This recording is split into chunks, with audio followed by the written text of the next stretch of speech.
이번 시간에는 은퇴한 후에 주거 관리를 어떻게 할지에 대해서 살펴보도록 하겠습니다. 지난 시간에 이어 노후를 건강하고 행복하게라는 은퇴기 금융생활 가이드 속에 나타난 중요한 부분을 설명하도록 하겠습니다. 먼저 건강이 유지된다면 희망하는 거주 환경이 무엇이냐는 것에 현재 집에 계속 거주하겠다. 그리고 조금 더 환경이 좋은 곳으로 하겠다. 0.2% 정도가 식사 생활 편의 서비스가 제공되는 주택에 입소하겠다라고 건강이 유지될 때 이런 얘기를 합니다. 근데 만약에 거동이 불편해지면 어떻게 하겠냐라는 질문에 약 58%는 그래도 제가 서비스 받으면서 집에 있겠다. 그리고 10% 정도는 배우자, 자녀, 형제, 자매와 함께 거주하고 싶다. 그런데요, 32% 정도가 돌봄, 식사, 생활 편의 서비스들이 제공하는 노인 요양시설로 입소하겠다라고 얘기하고 있습니다. 우리나라도 점차 이런 요양시설에 대해서 더욱더 그 경쟁력이 높아지고 있는데요. 특히 이제 시니어들이 어떤 것을 원하는지에 따라 또 그분들이 경제적인 능력, 건강 상태에 따라서 좀 더 그 경쟁하는 그런 것들이 늘어나고 있습니다. 무엇보다도 시니어들이요, 혼자 남게 되는 가능성이 높아지고 1인 가구나 이런 것들이 높아지기 때문에 더욱더 어디서 노후에 살 것인가를 고민하게 됩니다. 그에 따라서 누구와 어울려서 사는지에 대한 그런 주거 공동체라든지 이런 부분도 점차 각광받고 있고 더욱더 관심을 끌고 있는 것이라고 말씀드릴 수 있겠습니다. 이 책에서는 주거지 선정 시 체크할 사항이 무엇이냐에 대해서 어디서 살 것이냐, 누구와 살 것이냐, 무엇을 하며 살 것이냐가 중요함을 얘기하고 있는데요. 그중에 이제 혼자 살 가능성을 확인하는 것이 중요합니다. 아무래도 여성 노인이 남성 노인보다는 더 7년에서 8년 정도 더 장수하시는 게 현재까지의 통계 데이터고요. 또 많은 경우에 그 1인 가구들이 비율이 높기 때문에 이런 부분은 꼭 우리가 짚고 넘어갈 부분입니다. 자녀들도 같이 살고 싶지만 여러 가지 환경적인 이유나 여러 가지 문제들로 인해서 끝까지 돌봐주기에는 어려운 상황임이 현실 속에서 벌어지는 일들입니다. 그래서 만약에 쓰러진다면 그때는 어떻게 할 것이냐 이런 것들 간병 특히 이제 교통 의료기관이 가깝냐 그리고 이왕이면 취미활동 동호회활동 같이 하고 싶다. 그리고 생활비를 줄여야 된다. 이런 것들을 체크하라고 얘기하고 있고요. 그러면은 집에 대해서 생활비를 늘릴 수 있는 좋은 방법이 만약에 서울에 괜찮은 아파트를 가지고 있다면 굉장히 비싼 경우가 많죠. 그런 경우에 그것을 만약에 이전을 하게 된다면 그 차액을 가지고 여유 자금을 굴릴 수 있지 않을까라는 그런 관심들이 늘어납니다. 그래서 많은 사람들은 뭐 그 어떤 수익형 부동산을 해라 이런 얘기도 하는데 현재 이런 것들도 어떠한 리스크 요인이 없다고는 할 수 없습니다. 그래서 이것들에 대해서 이 가이드에서는요, 일단은 부채를 좀 가급적 상환하면 좋겠다. 그리고 주가 월수입이 흐르는 것을 생각해 봐라라고 얘기를 합니다. 그리고 필요한 경우에는 어떠한 제일 중요한 것은 지역을 조금 더 그 저렴한 동네로 교통이 되고 의료기관이 되고 지인들도 있고 만약에 살던 사람들 그 사람들과 떠나서 살 수 있다라는 준비가 된다면 조금 낮은 곳으로 낮춰서 그 차익을 활용하는 것이 어떤가를 얘기하고요. 만약에 살던 곳을 사겠다 그러면 주택연금처럼 그러한 현금을 흘릴 수 있는 것들을 연구해 보라고 합니다. 그리고 그 다음에 생각할 것은 고령자가 안전사고가 발생하는 곳이 가장 높은 곳이 60.5%가 바로 집 안에서 일어나는 겁니다.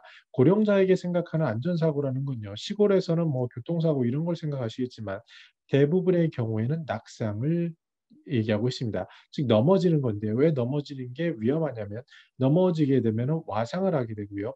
누워 있다 보면은 다시 신체적인 기능이 저하가 되고 그 당시 약 75세 정도만 되더라도 만성 질환이 뭐 3개, 2개, 3개 정도는 평균 수치이기 때문에 굉장히 많은 약을 복용하고 있기 때문에 급격히 체력이 더 저하되면서 사망에 이르는 확률이 약 3분의 1 정도가 되기 때문에 우리에게 고령자에게 정말 위험한 것은 가까이에 집에 있는 거고 또 그중에 더 위험한 것은 어떠한 낙성이나 넘어짐 이런 것일 수 있다는 것에 주목할 필요가 있습니다. 그래서 베리어 프리 그러니까 장애를 없애는 것들이 중요한데요.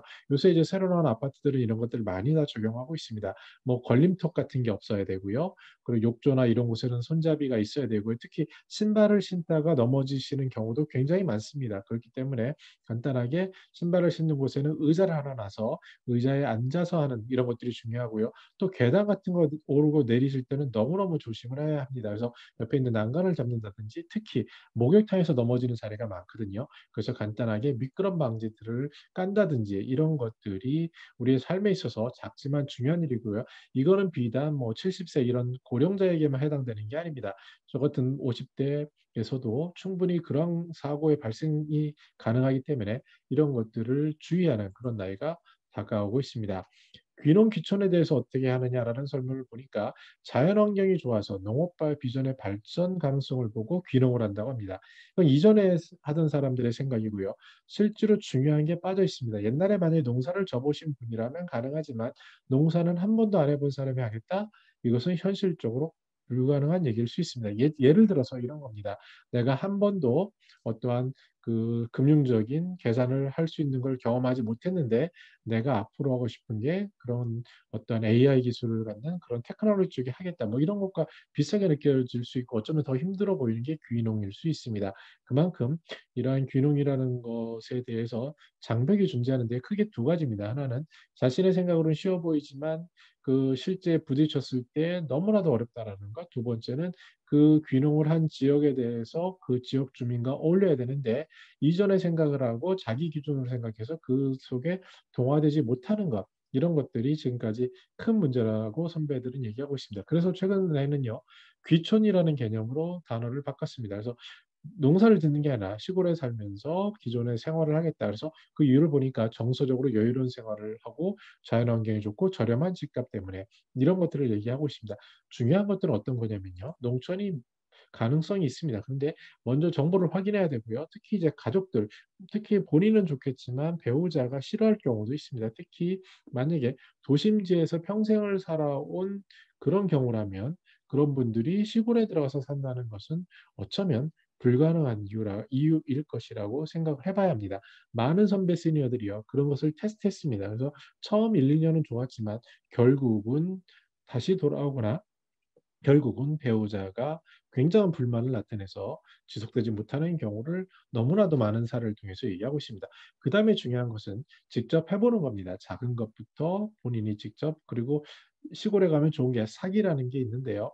그러니까 하루에 일을 도와주는 거죠. 그래서 최소한 그래도 7만 원, 8만 원, 젊은 경우에 10만 원, 굉장히 금액도 비쌉니다. 그래서 그런 일을 도와주는 일을 뭐 한 1년이나 2년, 3년을 하면서 그 실제로 자기가 할 수 있는 건지 내가 이것을 감당할 수 있는지 어떤 문제가 있는지를 체크하는 것이 중요합니다. 마치 창업을 했을 때 창업의 밑단계에서 그 일의 실무 경험을 쌓고 회사를 만들어가는 것이 성공의 노하우이듯이 이 귀농에 있어서는 그러한 것들이 너무도 중요하다라고 얘기하고 있습니다. 정리해 보겠습니다. 은퇴 후 주거 생활에 대해서 저는 네 가지를 꼽는데요. 첫 번째, 어떤 것이 해야 되느냐? 돌봄이 필요하고 또 이제 식사 문제가 심각한데요. 식사를 해결해 줄 수 있으면 좋고 생활편이 무엇보다 의료 서비스가 곧 있는 곳. 그리고 더 중요한 기본은 교통이겠죠. 내가 좋아하는 것, 내가 가는 곳과 연결될 수 있는 것. 우리나라의 경우에 교통을 한마디로 얘기하면 철도망이 있느냐 없느냐가 가장 크리티컬하고 중요한 요소입니다. 특히 시골로 갈수록 이것은 너무 극명한데요. 생활권을 얼마나 갈 수 있느냐.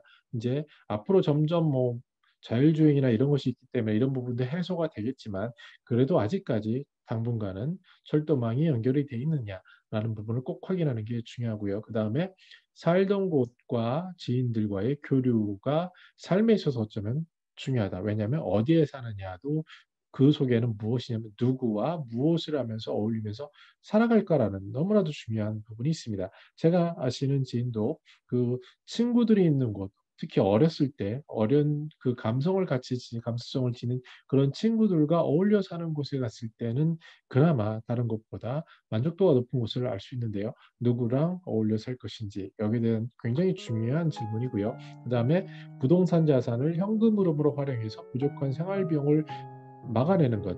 더 이상 집이요 자산으로만 남아있고 또한 부채의 부담으로 남아있는 것이 아니라 이 자산을 활용해서 매월 일정한 현금 흐름이 흐르는 것에 대해서 보다 적극적으로 고민하고 생각해 볼 필요가 있어 보입니다.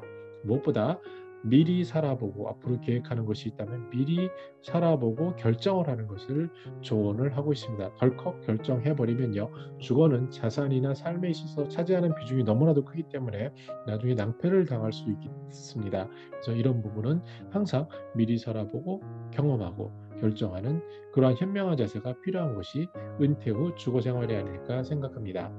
저는 더 나은 시니어 삶 공동체를 연구합니다. 감사합니다.